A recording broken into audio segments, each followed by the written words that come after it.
Hi, so we are going to change the color of this flower using a new layer and a blend mode.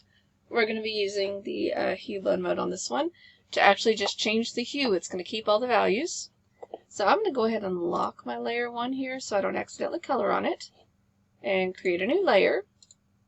And I am in Photopea or Photopea, or however you want to pronounce it, photopea.com. It's a free tool that's available. And I'm going to grab my quick selection tool and let's see what that does for us.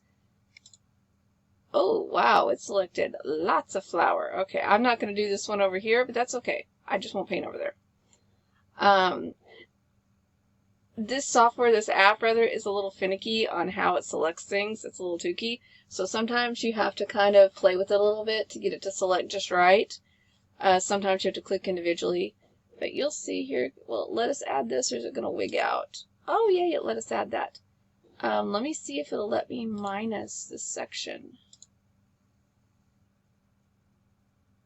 Sort of. I think I'm doing more harm than good. Can I Control-Z and undo that? Yes, I can. Excellent. So now I'm going to click on my new layer. I'm going to grab my paintbrush. And I've already got a color selected here. If you don't, just click and use the color picker. Get a color. And then I'm just going to paint over this.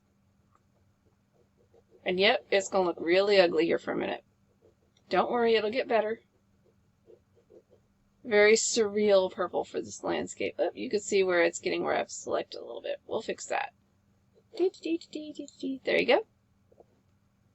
Now I am going to drop Control-D to drop this.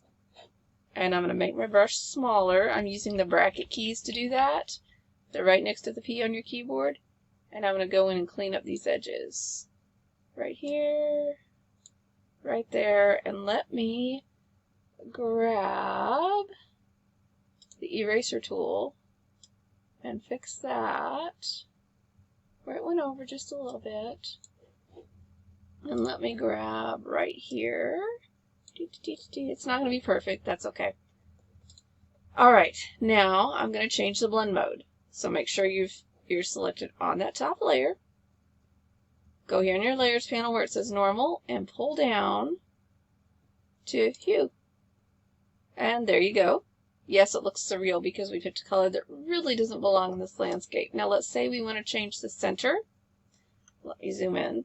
I'm holding down Alt and using scroll wheel, by the way, for that shortcut. And let's change our color. We have a nice blue here.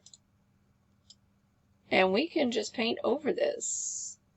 Now you'll see where it's getting on the edge there where it's black.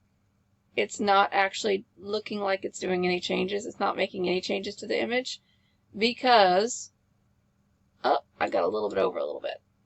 Because where it's all black, it's, I'm going to grab the color with the eyedropper to fix that. Where it's completely black,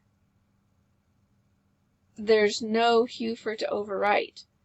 That's all the pixels turned off.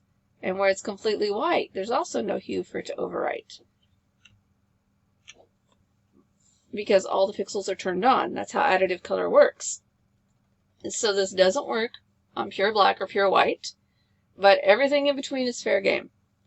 What it does is it overwrites the hue while keeping all the values underneath. So there you go. Quick and easy on how to change the color on the image. Do not forget to save your work. Remember, you save as a PSD to your computer, or you can export as whatever you need. But if you want to come back and work some more, always save as a Photoshop document. And I will see you next time.